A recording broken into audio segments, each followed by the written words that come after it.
Hello and welcome to Ravlic At Large. My name's Tom Ravlic. Thank you for joining me for this particular episode of the program. One of the most significant issues society faces today is the discord that comes from the arguments and the manner in which we talk about what is going on in Israel, Gaza, and in other circumstances across the world where there is conflict.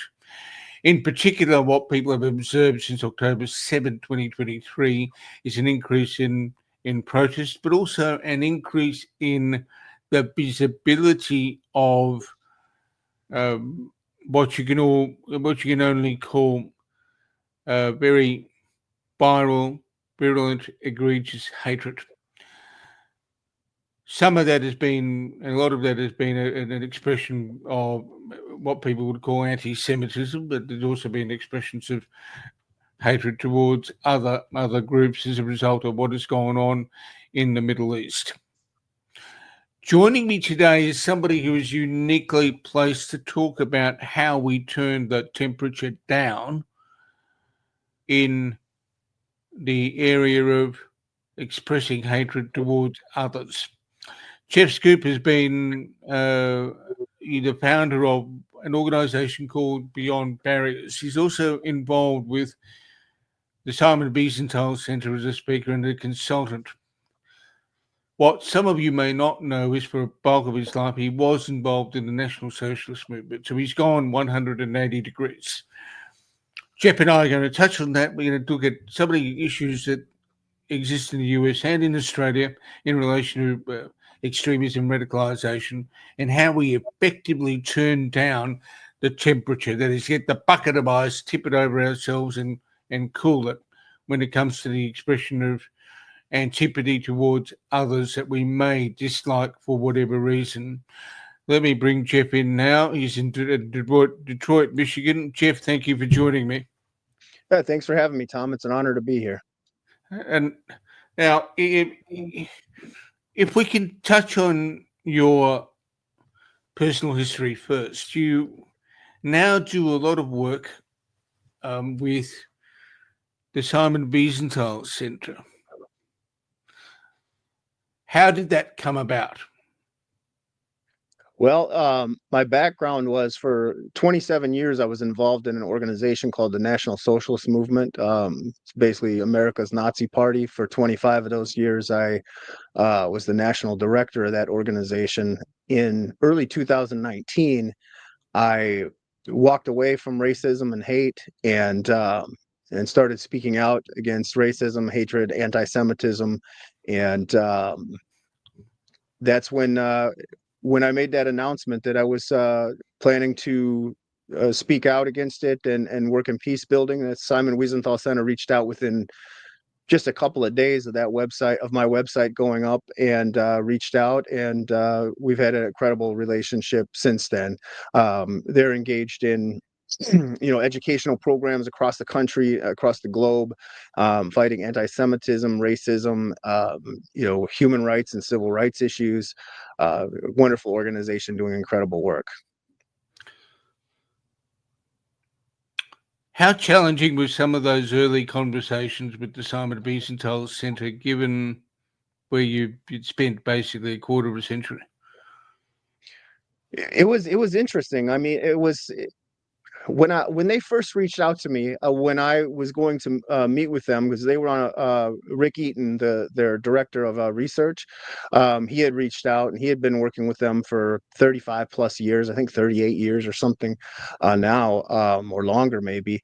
And he had reached out, and I remember saying to my girl before I left for the meeting, I said, if I don't come home tonight, I said, I'm going to meet with the Simon Wiesenthal Center, and if I don't come home, it means I'm on an involuntary extradition to Israel. That was I laugh about it now, but at the time it was, it was in the back of my head, like, well, what if, I mean, they were also known for tracking down war criminals after World War II and things like that. And so I was well aware of the organization.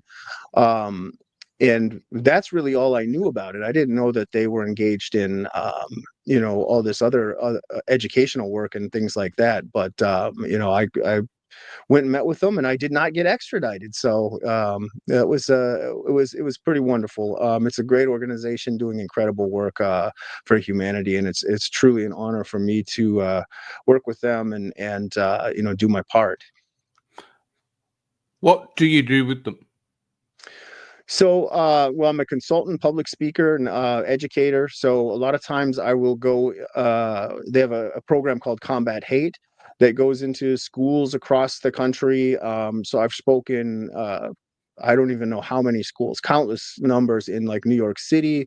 I've spoken in Chicago, across the state of Illinois, out in California, and other places around the country, and do a lot of community events. So last week we did one with Senator Laura Fine in Illinois, and this coming week, actually, no, the day after tomorrow, I'm doing another thing with the county commissioner out there, and other public events, to tackle anti-Semitism, to tackle racism, and share my background and story, and basically how you can affect change, how you can speak to people. I talk about a concept or a program we call relational dialogue, which is basically the based on the methods that were used to reach me and help me see the light, basically, and change my worldview.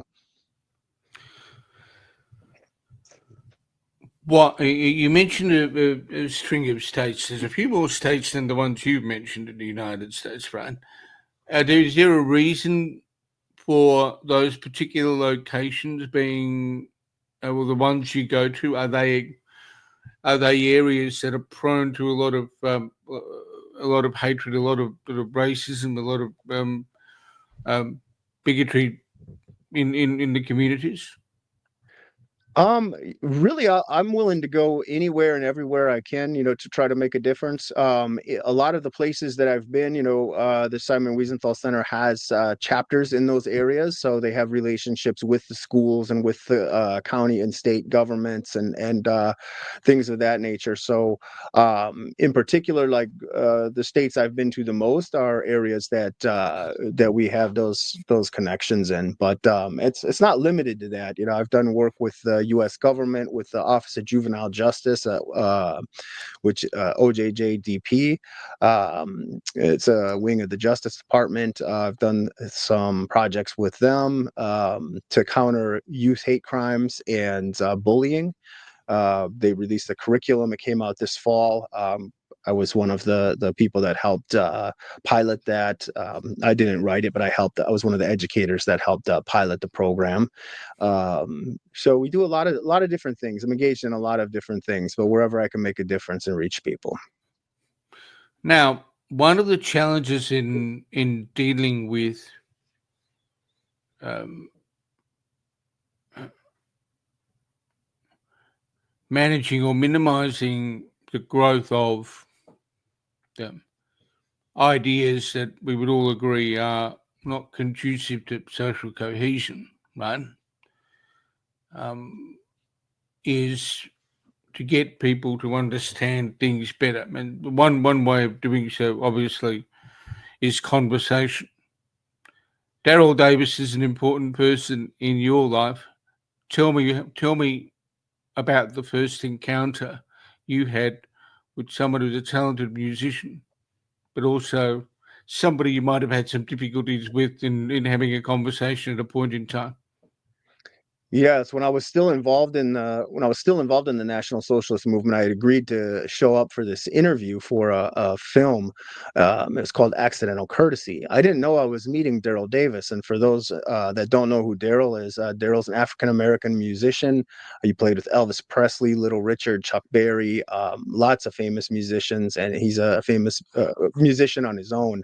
Incredible piano player and singer and guitar player. He does it all. But I went down for this interview, and I didn't realize that I was going to be meeting Daryl Davis. And of course, in the movement, we knew who Daryl was because besides being a musician, What he's known for was getting people out of the Ku Klux Klan and neo-Nazi organizations.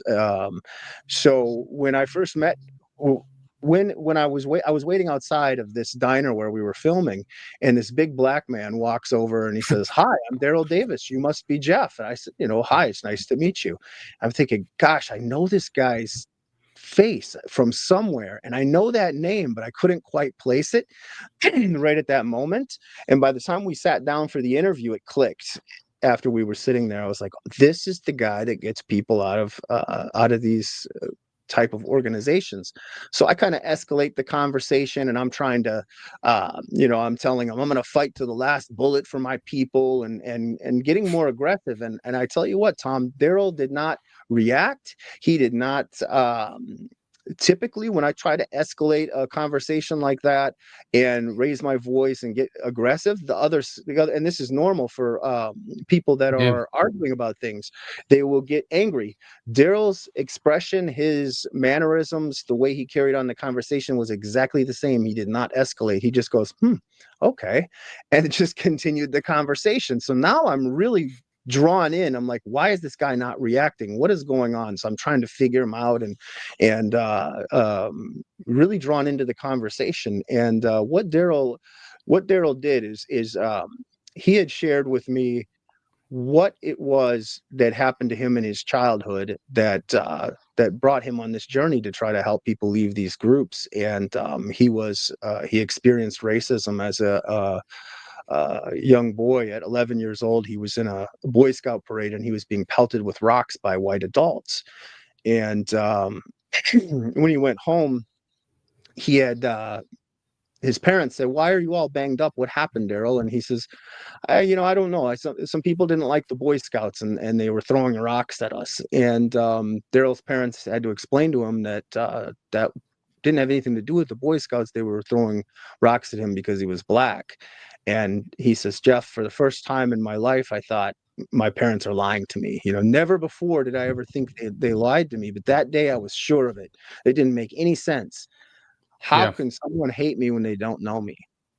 And I'm trying to place myself in his shoes, and I'm thinking about this. I'm thinking about my own kids, and it had a profound effect on me. One of the it's an interesting thing because it's not something that simply happens in a racial type setting. It happens everywhere. How can people exclude people from processes if they don't even know them? How can people just base things on a particular bias? In that case, it happened to be that he is an individual who was the son of a diplomat, if I recall correctly. They lived around the world.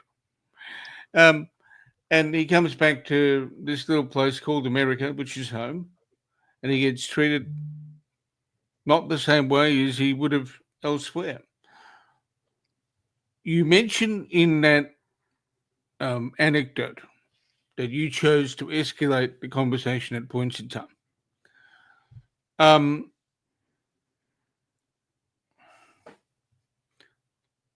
it automatically raises the question of tactics that people use to get others riled, to have an impact on them.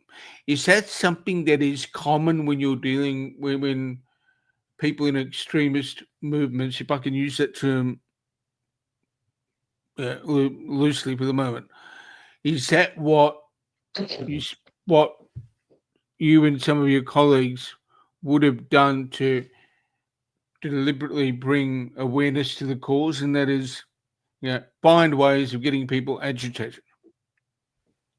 100%.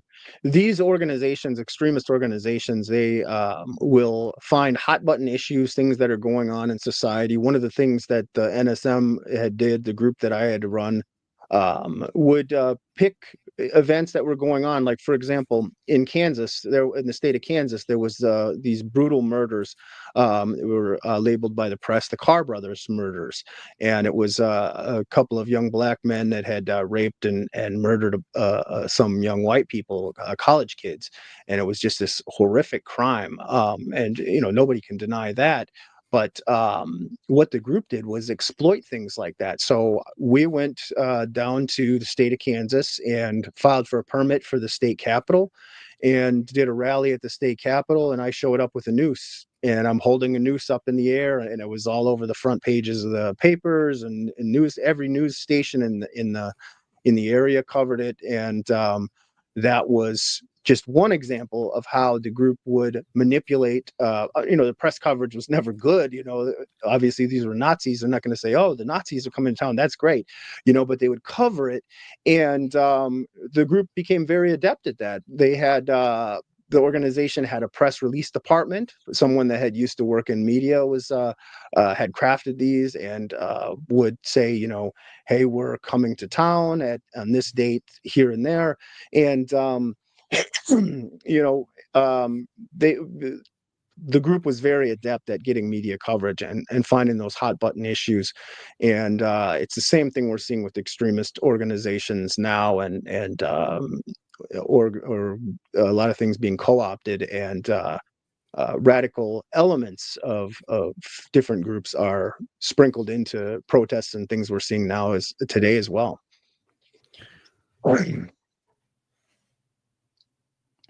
What are some of the other things that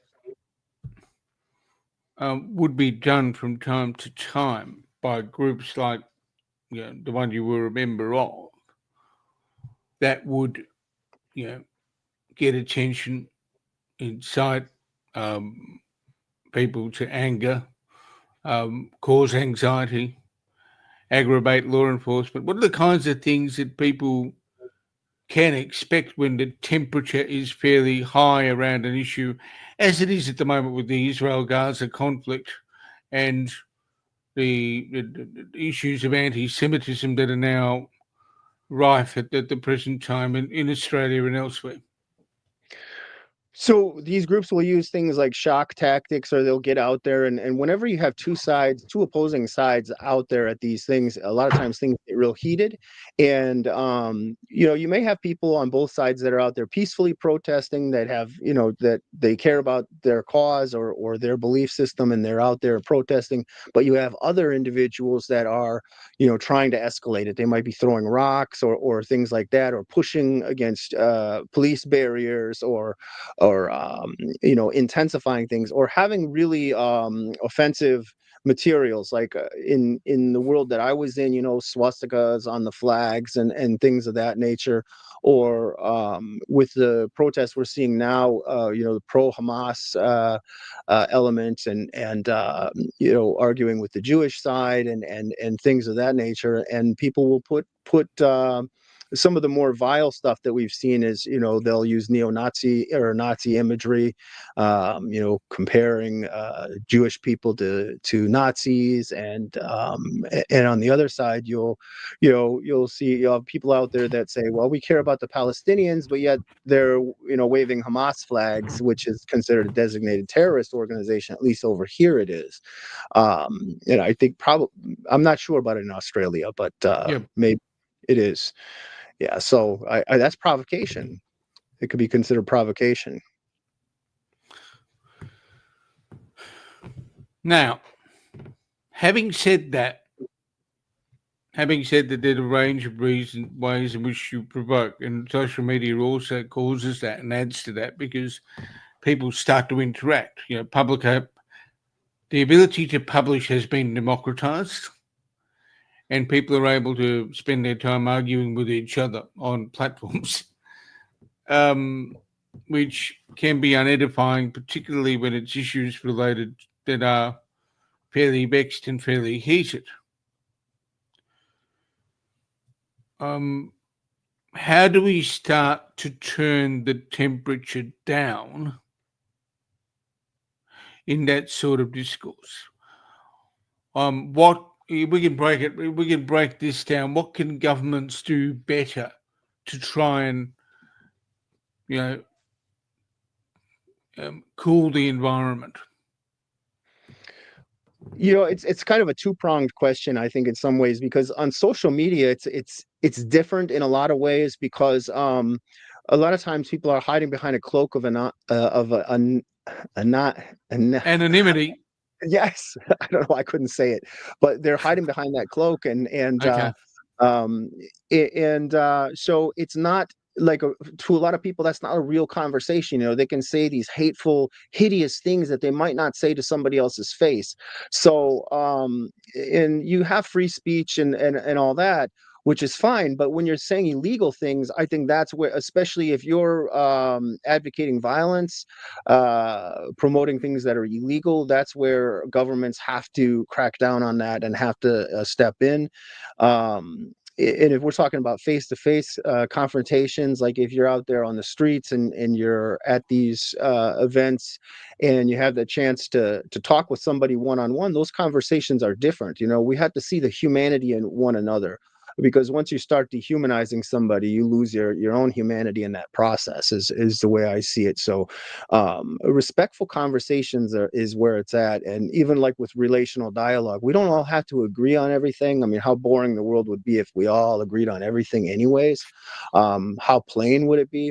But having these conversations and finding commonalities, and it's not bad to be passionate about what you believe in, but when you take that passion and you're willing to harm somebody else in the process, or escalate to violence, that's a problem. That's a serious problem. And we're seeing that escalation across the world, unfortunately. And it quite often devolves into racism, hatred, anti-Semitism, and dehumanization of the so-called other.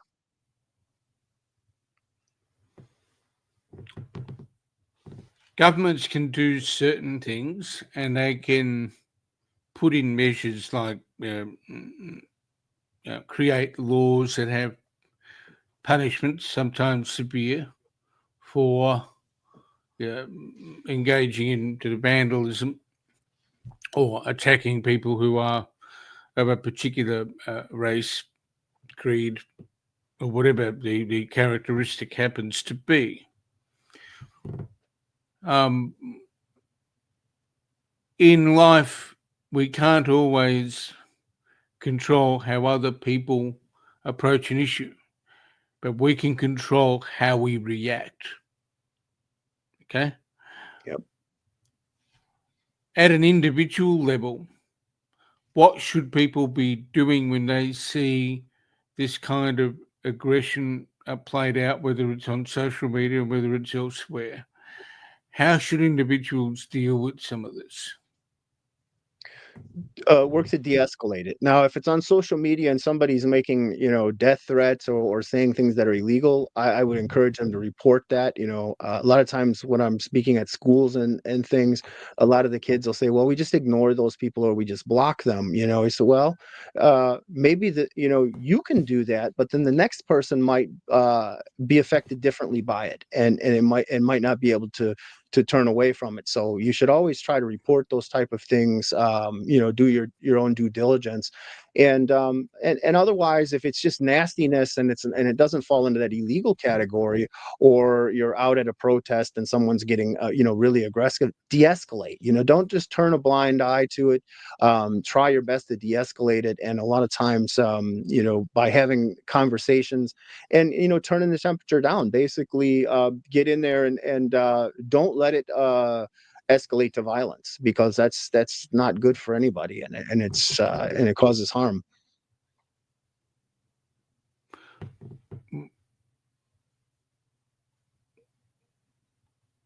There is a risk, isn't there, when some people go into a situation they just escalate. So they've actually got to, or attempt to de-escalate.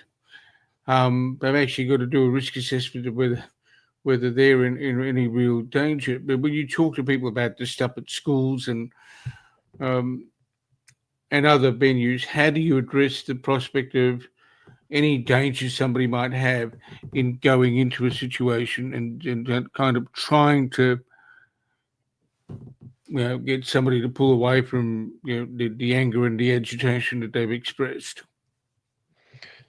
Well, it kind of depends on the situation. Like I'll say to people, don't go in and put yourself in extreme danger in the first place if you can help it. But a lot of times I've seen firsthand at demonstrations and things like that where somebody will come in and, like, say if there's violence. I'm thinking of a rally in LA from years back that I was involved in. I remember seeing this um, man that was on it was I didn't see it personally, but I saw it on the news afterwards. And some guy had gotten caught in the counter protest section and was being beaten and just viciously beaten. And there was one black woman that had come in there and was pushing people off and trying to protect this man, and said, this isn't the way to do it. This is not, we don't, we can disagree, but we don't use violence. And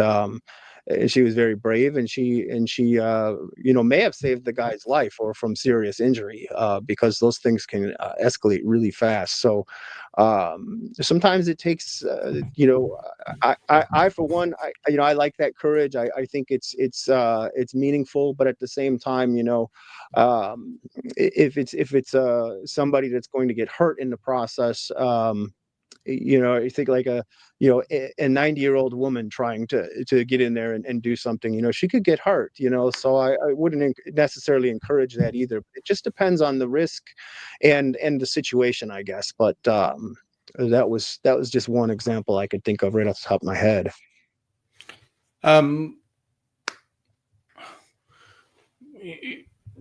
You, in your time in the movement, you also would have been in confrontations with people periodically. How did that feel? The organization that I was a part of, we would always say, and tell people before events or anything like that. Typically, there was a little pep talk or a speech before every event. Never hit first, because we had to maintain legality. If we went into a situation and we're fighting the far left and punch somebody in the face first, then we were going to jail. So I would always say, you can engage in self-defense, but you can't hit first. And if somebody and you can't start hitting somebody on the ground, because that makes it illegal if you're beating somebody that's down on the ground. So we knew the laws, at least of the United States, and that's how we handled it. But to answer the question directly, how did it feel?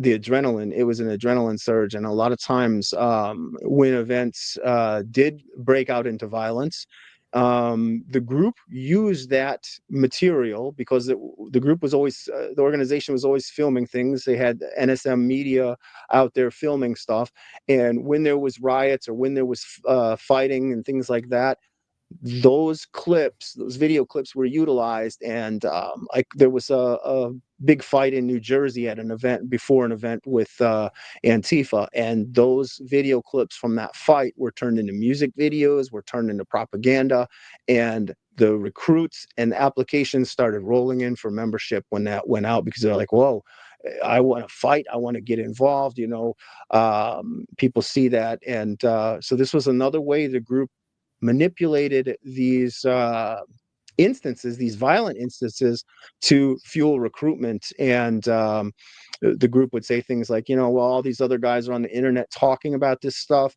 We're out here in the streets. If you're a real man and you want to come and fight, join us. So that was a way it appealed to bring in more, street fighter types. So one of the key things here is visibility in activism, regardless of the cause that it is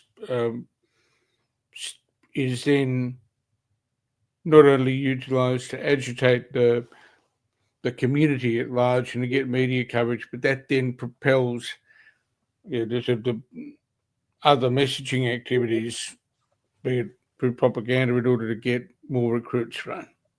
100%. I mean, in a few of the instances when there was riots, like in Toledo and in Arizona and a couple other places, the recruitment spiked after that. So I would say this to the people that are in, like, opposing organizations and stuff too. So if you're out there and you're opposing whatever group it is, whether it's the Israel Hamas divide, whether it's far right, far left, whatever it is, if you're out there and you're going to escalate something and get the other side to get violent or whatever, keep in mind what you're doing is fueling it. You are aiding their cause in that, and that was just so common over the years that it was manipulated in that way. So if you think if you're an ideologue or you're idealist and you're out there trying to make a difference and it escalates into something like that, realize what you're doing by default is recruiting for the groups that you oppose.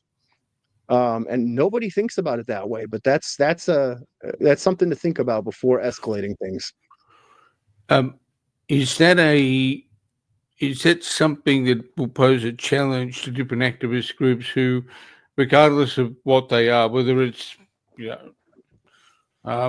here in Australia, we've had a long running argument over within a Conservative Party here over a politician's involvement in a pro-women movement or pro-women um, activity, march or protest, where a group of neo-Nazis fronted on the steps of our Parliament House.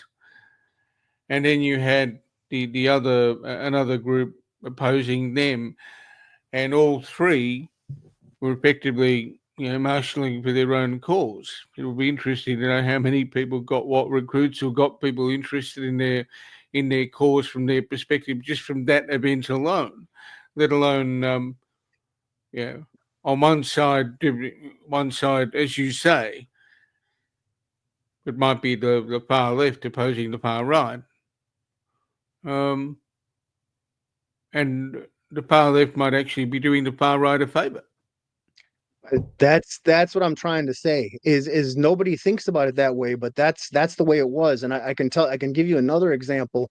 There was a rally that we had that the group had done, NSM had done in Mississippi or Alabama. It was somewhere down south, and Okay. and nobody showed up. There was nobody out there. We figured that police or somebody had kind of shut down the area, so there was like almost nobody there. There was some press, but there was nobody there throwing rocks or trying to fight us or anything like that. And I'm looking around at I think the Klan had come out to support us and stuff, and my own group members, and everybody was down. Everybody was like, this sucks, this is the worst rally we've ever been to. And I'm thinking the morale is so low because there was nothing going on, like we're just out there talking to ourselves and the police that were out there, that had to be there. So nobody came out to oppose us really. And it was like morale dropped, right? So as the head of the group, I'm thinking, all these people that came out might not come to the next one, and this is stuff that people on the outside don't think about, so if you take away their morale, and I feel that's a powerful lesson, because other times when there was violence, and of course the media plays a role unknowingly maybe, but when they're covering this stuff, then it's all over the television, the groups promoting it across social media, putting it out to their mailing lists and things like that to ramp people up. And every time I can tell you that there was violence that broke out at something, we got flooded with emails, like from members that didn't show up or didn't make it, like, oh, I'll be there next time. And new recruits interested are like, well, you guys are out there fighting in the streets, I want to get involved, so these are things to think about. So yes, unwittingly, other when these groups clash, they're doing each other a favor. So it's almost like a symbiotic relationship between, and I'm just using far right and far left as an example because that's where my experience. I mean, it's a little bit like Batman and the Joker, isn't it? Yes, exactly. But I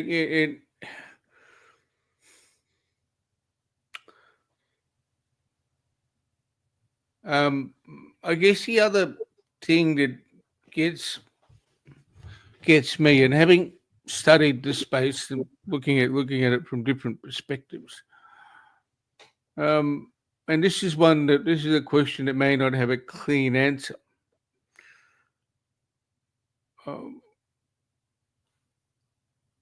over the past month or so in Australia, we've had a lot of focus on increasing the penalties for people engaged in violent activity, whether it be against property or against individuals, particularly as a result of what we're observing in terms of an increase in visible anti-Semitism. I guess the question underlying all of this is anti-Semitism is an idea. It's an expression, or the set of ideas, it's an expression of antipathy towards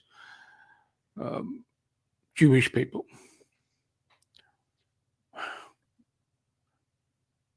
And this is a difficult question to talk through, but how do we kill an idea, or at best, how do we discourage people from becoming adherents to it? Adherence to like anti-Semitism, for example. Correct. A lot of times, these old hatreds, they come from lack of understanding, ignorance in a lot of ways. And in this, people say, well, I'm not ignorant, I'm well educated, but it's lack of understanding. I know for me it was that, and I was a raging anti-Semite, and now today I work with the Jewish community. A lot of my friends are Jewish. But that came from scapegoating, that came from lack of understanding, not understanding the culture. It's easy to vilify someone that, or a group of people that you don't understand, that you're unfamiliar with, because and a good example of this is like, that I use is like ISIS, and they're out there chopping off heads and things like that, and then you might talk with somebody, or somebody comes on the news program and says, well, he was such a nice young man, I don't understand how he grew up to do something like that. That's radicalization. A lot of times, I mean, you automatically think, well, so if somebody's doing that, they might be a psychopath or a sociopath. Well, true, but in a lot of cases, these are regular people that aren't that have been radicalized so bad to believe in this cause, whatever it might be. And I'm just again using examples, because this goes across the spectrum: the far right, the far left, religious extremism.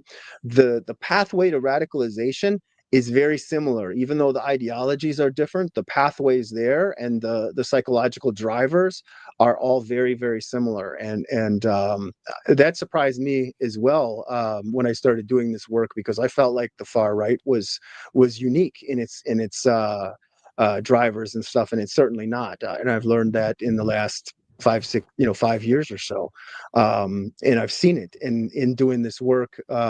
How the similarities are, the social structures, and so many other commonalities, even across diverse spectrums of ideology. So the approach and the to de-radicalization and to turning down the temperature is the same across the boards. What are the key ways in which you deal with in terms of radicalization and turning down the temperature, as we put it? How does that happen? Like on an individual one-on-one basis, a lot of that is done through conversations and finding the commonalities, and a lot of times it's seeing the humanity in the people that we're vilifying. It's like, we can disagree on things, but if you don't see the humanity in the person that you're opposing, that leads to radicalization. So a lot of times, just having conversations and reaching those commonalities and seeing the humanity in the person on the other side it's incredibly important, and it's hard to do sometimes. You're when you're entrenched in an ideology, you're often blinded to the things that are outside of that bubble or that echo chamber. And I was guilty of that myself, and it's certainly a common theme across these groups. So the approach, you don't approach it in a sense like you go to somebody and you say, you're wrong, or try to convince them that they're wrong, because that doesn't work. Then you automatically get pushback. You need to show them how they're wrong, and and demonstrate that. And a lot of times, you might not change their beliefs, but you might change the way they go about things.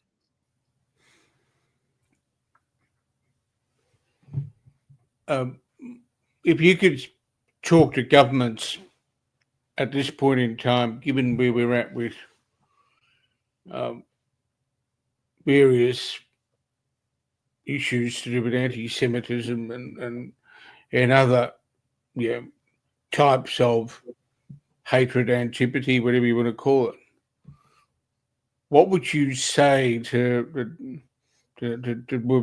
leaders in a particular country, ministers of law, attorneys general, for example? What is important? Well, what should they be doing now? First of all, the laws had to be enforced, and we're seeing in many cases where vandalism is going unchecked. Violence is taking place at some of these rallies. Enforce the law.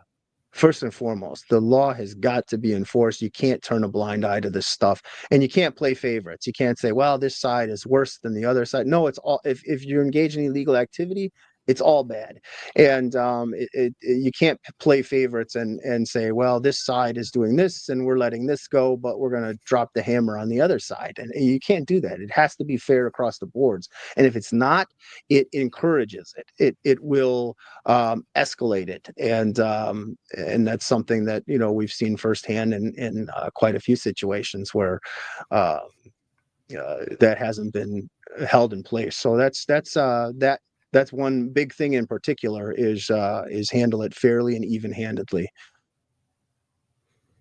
What's next? It's a big problem because we're seeing so much dehumanization across the boards, and if we talk about like the Israel Gaza situation where both sides are dehumanizing the other in many ways, and I'm saying that with a broad brush because they don't all do that, but I'm saying some radical elements, like seizing civilian hostages, and I've seen that at on campuses and things like that where that's being celebrated, and that's being praised, and things of that nature. So you have to draw a line somewhere. You can say, you know what, I support this cause, and have your belief system, but when you're encouraging things like that cause harm, that's where there's got to be a line drawn. Is that an issue of legislation, or is that a form of some kind of a challenge for the education system to create an environment where you're dealing with comparative philosophy, you're comparing things as opposed to going in too hard on or neglecting, teaching people about different things. So they build an they're inoculated against the crap when they understand things better.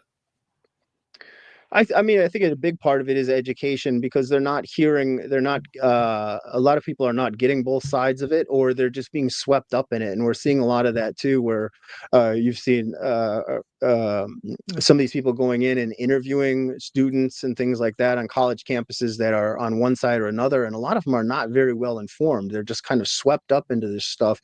And in some cases, you have university professors that are implanting this ideology in them and adding to that radicalization. So I would say, like, if I was running the college, I was in the administration, and there was radical professors on campus that were promoting this ideology in the classroom, I'd say that's a problem. And that anybody that's promoting any kind of radical ideology, whatever it might be, religious, political, whatever, should not be teaching, should not have access to students to implant those radical ideologies into their into young minds. That's it's so preposterous that sort of thing takes place, and there's I mean, I'm not going to name names, but I think there's been enough of it where it's easy to find and find those examples.